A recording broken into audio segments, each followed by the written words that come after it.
এই মুহূর্তে আছি বাংলাদেশের সর্ববৃহৎ সেচ প্রকল্প তিস্তা ব্যারেজে। এখন যেহেতু বন্যার সময় বাম পাশে দেখতে পাচ্ছেন তিস্তার পানি থই থই করছে, যদিও কিছুদিন আগে এই পানিগুলো ছিল না এখানে। ইন্ডিয়া পানি ছেড়ে দেওয়ার পর এই দিক দিয়ে গজলডোবা বাঁধ যে ওদের রয়েছে, ওই বাঁধটা যখন ওরা খুঁড়ে দেয় তখন তিস্তার পানি এরকম থই থই হয়ে যায়।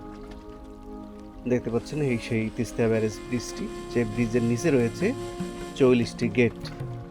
তিস্তা ব্যারেজ বাংলাদেশের সর্ববৃহৎ এবং দেশের উত্তর পশ্চিমাঞ্চলের কৃষি ব্যবস্থার অন্যতম প্রধান সেচ প্রকল্প।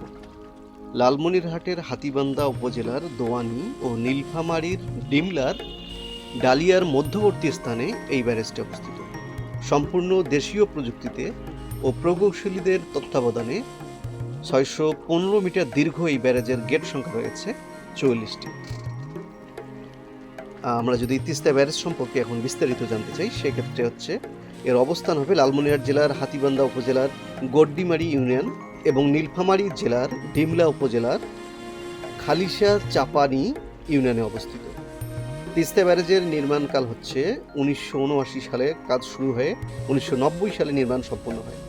5 আগস্ট 1990 সালে তৎকালীন রাষ্ট্রপতি এইচ.এম. এরশাদ এটি উদ্বোধন করেন।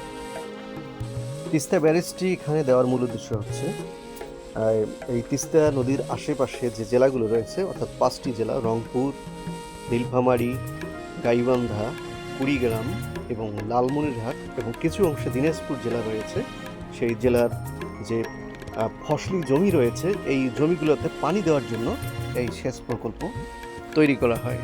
কারণ হচ্ছে এখানে যখন দেখা যায় যে পানি থাকে না এই অঞ্চলে, তখন কিন্তু ইন্ডিয়ার গজলডোবা বাঁধে ওরা হচ্ছে দরজা বন্ধ করে রাখার ফলে পানিগুলো আসতে পারে। এই জন্য হচ্ছে তখন তিস্তা ব্যারেজের গেট বন্ধ করে পানি জমানো হয় সামনের দিকে। এরপর হচ্ছে যখন শুষ্ক মৌসুম একবার চলে আসে তখন গেটগুলো খুলে দেওয়া হয়।